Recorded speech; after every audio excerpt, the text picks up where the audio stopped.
चंबल नदी भारत में बहने वाली प्राचीन नदियों में से एक है।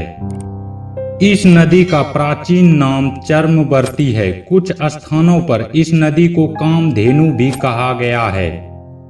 अगर दोस्तों हम लोग इस नदी के उद्गम स्थल की बात करें तो चंबल नदी का उद्गम मध्य प्रदेश में मेहू के निकट मानपुर के समीप जानपाव पहाड़ी से होती है।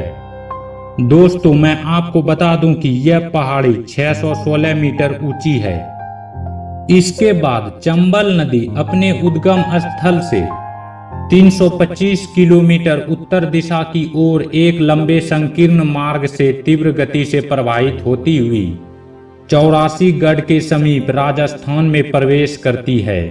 इसके बाद यहां से यह लगभग 113 किलोमीटर की दूरी तय करके कोटा तक पहुंचती है। चंबल नदी राजस्थान के कोटा, बूंदी, सवई, माधोपुर और धौलपुर जिले में बहती हुई उत्तर प्रदेश के इटावा जिले के मुरादगंज स्थान में यमुना नदी से मिल जाती है। दोस्तों मैं आपको बता दूं कि यह राजस्थान की एकमात्र ऐसी नदी है जो साल भर बहती है। इस नदी पर गांधी सागर, राणा प्रताप सागर, जवाहर सागर और कोटा बैराज बांध बने हुए हैं। अगर दोस्तों हम लोग चंबल नदी की कुल लंबाई की बात करें तो 965 किलोमीटर है। यह राजस्थान में कुल 376 किलोमीटर तक बहती है। अगर दोस्तों हम लोग चंबल नदी की सहायक नदियों की बात करें तो इसकी प्रमुख सहायक नदियां हैं काली नदी, पार्वती नदी, बनास नदी, कुराई नदी, बहानबी नदी और सिप्रा नदी। अब चलिए हम लोग इस नदी के पौराणिक कथाओं के बारे में जानते हैं। प्राचीन काल में चंबल नदी को चर्मवर्ती कहा जाता था।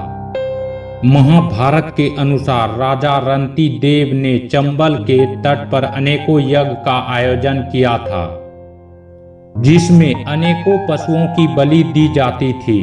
रंती देव के यज्ञों से नदी के तट पर जो आंध्र चर्म राशि इकट्ठा हो गया था, उसी से इसका नाम चर्मवर्ती नदी पड़ा। महाकाव्य महाभारत के अनुसार पंचाल साम्राज्य की दक्षिण सीमा चर्मवर्ती नदी थी। यहाँ पंचाल नरेश द्विवेद का राज्य था। लोक कथाओं के अनुसार चंबल नदी का क्षेत्र कौरवों के मामा शकुनी के राज्य का हिस्सा था। इसी नदी के किनारे कौरवों व पांडवों के बीच चौसर का खेल खेला गया था।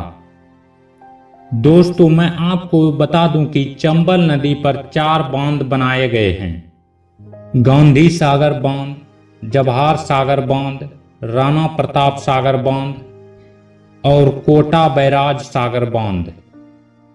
तो दोस्तों आज इतना ही। अब हम लोग मिलते हैं एक नए वीडियो में एक नए इंटरेस्टिंग टॉपिक के साथ।